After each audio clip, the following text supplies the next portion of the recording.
আসসালামু আলাইকুম। আমরা এখন সপ্তম শ্রেণীর অনুশীলনী ১.২ এর একটি বহু নির্বাচনী প্রশ্নের সমাধান করব। সেটা ৪ নাম্বার। এখানে ৪ নাম্বার অঙ্কে কিছু তথ্য দেওয়া আছে। দুটি ক্রমিক সংখ্যার বর্গের অন্তর হচ্ছে ১৯। এই তথ্য থেকে ৪ ও ৫ নং প্রশ্ন উত্তর দিতে হবে। এখানে একটি সংখ্যা ১০ হলে অপরটি কত? তো এই ক্ষেত্রে আমাদের আসলে জানতে হবে ক্রমিক সংখ্যা কি? অন্তর মানে কি? এটা আমরা আগে জেনে নেই। আমাদের প্রথম জানতে হবে যে ক্রমিক সংখ্যা ১ করে বৃদ্ধি পায়। ১ করে বৃদ্ধি পায়। আর যদি বর্গ বলি, বর্গ মানে হচ্ছে স্কোয়ার। যেমন আমরা যদি ক এর বর্গ বলি, ক এর বর্গ, তাহলে কি হবে? ক স্কোয়ার হবে। আর একটা বিষয় আমাদের জানতে হবে অন্তর। অন্তর মানে কি? অন্তর মানে হচ্ছে বিয়োগফল। অন্তর মানে হচ্ছে বিয়োগফল। আর সমষ্টি মানে কি? সমষ্টি মানে হচ্ছে যোগফল। এখানে কি বলেছে? বলেছে যে আমরা যদি অঙ্কটা করি এখন ৪ নম্বর, তাহলে আমরা লিখতে পারি, দেওয়া আছে। এটা আমরা বিস্তারিত করতেছি এই জন্য, যদি পরীক্ষায় এটা বড় প্রশ্ন হিসেবে আসে তাহলে যেন দিতে পারে। কি দেওয়া আছে এখানে? বলছে দুটি ক্রমিক এই যেখানে বলা আছে দুটি ক্রমিক সংখ্যার বর্গের অন্তর ১৯। তাহলে আমরা এটা এখানে লিখি, দুটি ক্রমিক সংখ্যার বর্গের অন্তর হচ্ছে ১৯। আর এর মধ্যে একটি সংখ্যা দেওয়া আছে, একটি সংখ্যা দেওয়া আছে এখানে ১০। এখন অপর সংখ্যাটি আমাদের এখানে জানতে চেয়েছে যে একটি সংখ্যা এখানে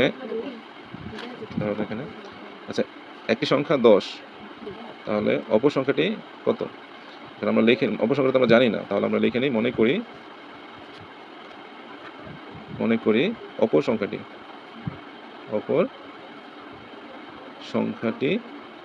ক। তাহলে প্রশ্ন মতে আমরা লিখতে পারি, প্রশ্ন মতে যেহেতু দুটি সংখ্যা বর্গের অন্তর বলছে, বর্গ মানে হচ্ছে স্কোয়ার, তাহলে একটি সংখ্যা ১০, তাহলে ১০ স্কোয়ার, আর অন্তর মানে হচ্ছে বিয়োগফল, এই জন্য বিয়োগ হচ্ছে ক স্কোয়ার সমান হচ্ছে আমাদের ওই যে বলছে বর্গের অন্তর ১৯, এখানে ১৯। বা এখন ১০০ স্কোয়ার বা ১০০ বর্গ হচ্ছে ১০০, ১০ দশে ১০০, বিয়োগ কয়ের উপর স্কোয়ার করলে ক স্কোয়ারই থাকবে, এই ১৯ ১৯। বা এখানে আছে মাইনাস ক স্কোয়ার, এ পাশে গেলে হবে প্লাস ক স্কোয়ার। তাহলে এখানে ১০০ আর এখানে আছে প্লাস ১৯, কোনো চিহ্ন নাই মানে এখানে প্লাস আছে, এই প্লাস ১৯ পাশে আসলে হবে মাইনাস ১৯। আর এখানে এই মাইনাস ক স্কোয়ার, এ পাশে গেলে হবে প্লাস দেওয়া লাগে না শুরুতে। বা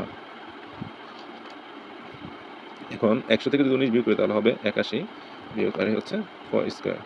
এখানে স্কোয়ার, এক পাশের স্কোয়ার সমান চিহ্ন, এক পাশের স্কোয়ার আরেক পাশে গেলে হয় বর্গ, আবার এক পাশে বর্গ যদি আরেক পাশে যায় তাহলে হয় স্কোয়ার। বা তাহলে এই স্কোয়ার এখানে আসলে হবে বর্গ, তাহলে ৮১ √৮১ সমান ক। এখন বা এই যে ৮১কে রুট করলে হয় ৯ ৯ ৮১ ৯, তাহলে কয়ের মান হলো আমাদের ৯। তাহলে হবে, তাহলে এই অপশন থেকে অ্যান্সারটা আমরা করতে পারি যে একটি সংখ্যা ১০ হলে অপরটি হচ্ছে ৯, উত্তর হবে অপরটি ৯।